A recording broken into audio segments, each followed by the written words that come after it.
Eadine Springs, only 80 k's out of Perth on the Great Eastern Highway. A great stopover or a picnic spot. Stick around and I'll show you a bit more about it.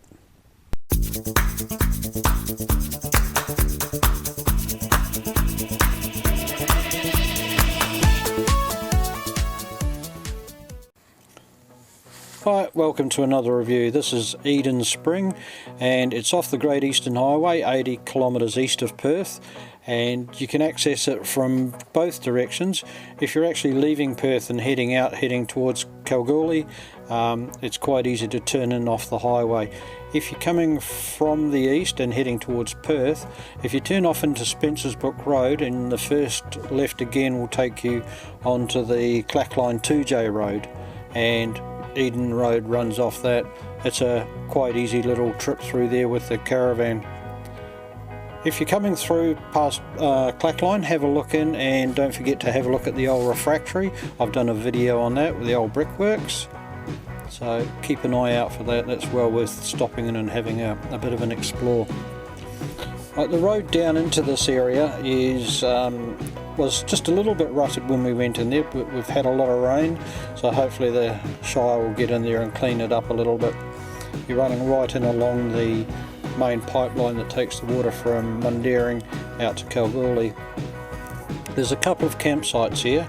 There's the top one and the bottom one, so it's a couple of kilometres into the first one. This was done in springtime, so there was a lot of flowers and things around as well. There are a couple of little rocky outcrops in there, and also a nice walk trail.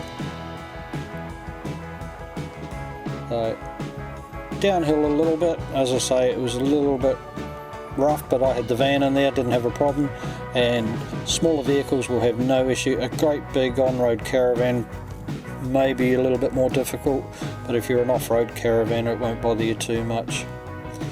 The top area, or the top campsite, there's a couple of rubbish bins there, there's tables and chairs, and I think there's a fire ring there as well. So nice, tons of room, easy to turn around and get back out again.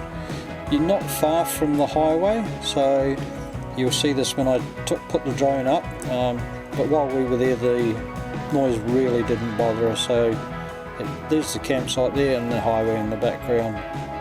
But at night it gets a little bit quiet, and there is plenty of bush in between the campsite and the highway.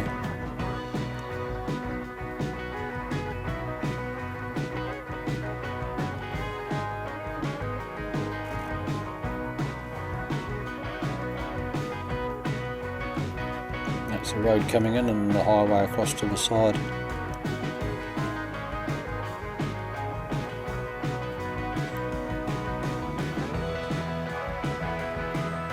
A lot of native bush, as I say. There's a walk trail there, some rocks. There's the actual spring. It looks nice and blue there, but it's a little bit greener than that, and don't expect there to be much or any water in there if it's middle of summer and there's been no rain. You can just see on the right hand side there the second campground.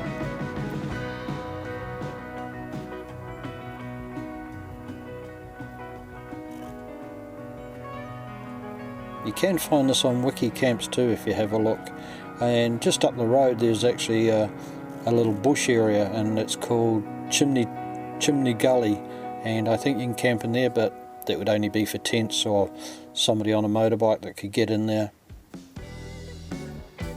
Good for a quick stopover.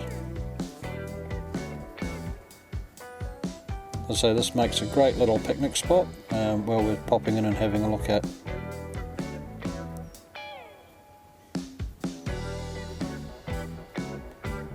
So from the top park, or camping area, that road runs along the pipeline, comes down into quite a dip and then back up the other side. There's a little gully there. Again, most small vehicles and four-wheel drives won't have any problem getting into this part, but a big on-road van may. If it's wet, it would be a little bit slippery as well, because there's a bit of water runs through. This area's got, again, barbecues, tables and chairs, shelter, nice open area. I think the Shire have done us proud to put this sort of facility in there. Rubbish tins. So as always, I ask people to remove all your rubbish with you, and don't abuse these places because they could disappear and be locked up. Now this is right down at the spring, and there's a table and chairs down there as well. The walk trail goes from the top car park around the back towards the road and then back into the back of the spring here. There's quite a bit of wildlife in there, and in season there's a few wildflowers as well.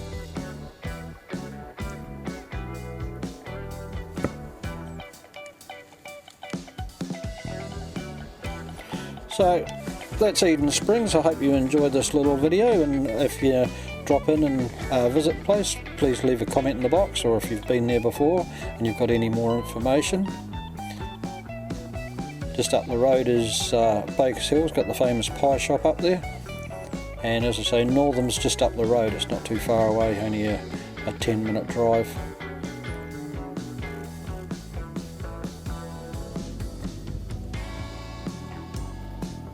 And that's the walkway going from the spring back up to the first camp area. There is a fence across, or a gate across there, so I'm assuming they don't want you to drive down to the last spot, just stick at the top one.